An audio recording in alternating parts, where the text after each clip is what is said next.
Welcome back, guys, to your next flip lesson for your radicals unit. Today, we're going to continue on with our operations work as we continued from our adding and subtracting work from earlier yesterday. And we're going to continue on with multiplication of radical expressions. With that said, this is probably by far one of the easiest operations that you guys are going to deal with in terms of radicals themselves. All right. The process for multiplication, very simple. And the great thing about it, unlike adding and subtracting, we do not need like radicals here. In order to multiply two radicals together, it's really two basic rules.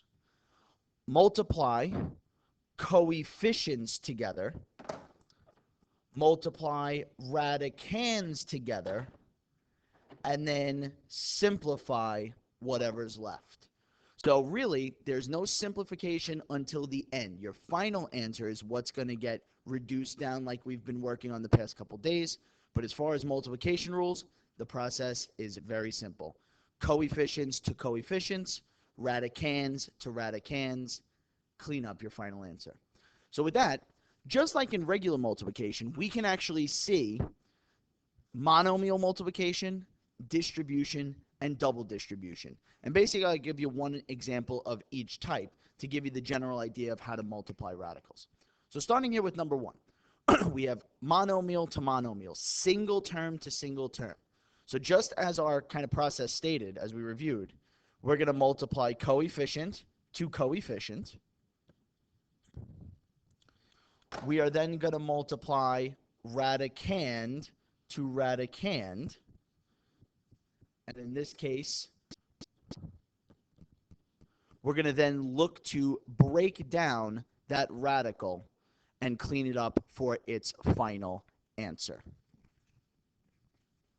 So from here, guys, now that we've taken care of the basics, all that's left is to simplify down the radical. And basically, the process that you now see is what we did the first day of our radical unit. The square root of 9 is 3. We multiply in the leading coefficient, and we are left with negative 60 radical 6 as our final answer. And there you have it. There is your simple multiplication process. Whether you have variables in the radicand, as you see in number 2, something like number 3, where you just simply write out your value twice and actually multiply identically to what we just did, this is all there is to it. Coefficients to coefficients, radicands to radicands, clean up your final answer. With that said, as I mentioned to you, we can actually see multiplication in the same way as we do with our algebraic work.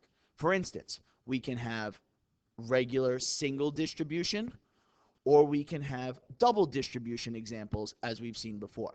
The process doesn't change here. We're going to take our rad 3 and distribute it to both terms. The multiplication rules are still the same. Coefficients go with coefficients. Luckily, we don't have those in example 6. But radicands continue with radicands. So rad 3 times rad 12 gives us radical 36. And then rad 3 times rad 6 gives us radical 18. And now from here, we're going to break down each piece just like we saw when we did subtraction work earlier. The square root of 36, luckily this is a perfect square, so that becomes 6. 18 breaks down to rad 9, rad 2. Square root of 9 is 3. And now when we put this all together, we're left with 6 minus 3 rad 2. And as we know from our adding and subtracting work, those cannot be combined because they do not have like radicands. Same process for number 7 and our double distribution work. We're going to take the 3 rad 5, multiply it to both terms. The rules still stay the same. Coefficients go with coefficients. Radicands go with radicands. 3 rad 5 times our negative 1 just gives us our negative 3 rad 5. From there, we're going to take the 3 and multiply it to each of our terms. Again, rules stay the same. Coefficients to coefficients, radicands to radicands, and then we have some basic multiplication at the end. And now we have multiple things we can simplify here, but in the end, we're looking to simplify our answer as best as possible. There are like terms that we can combine in the middle of our expression. The square root of 25 is 5. 6 times 5 gives us a value of 30.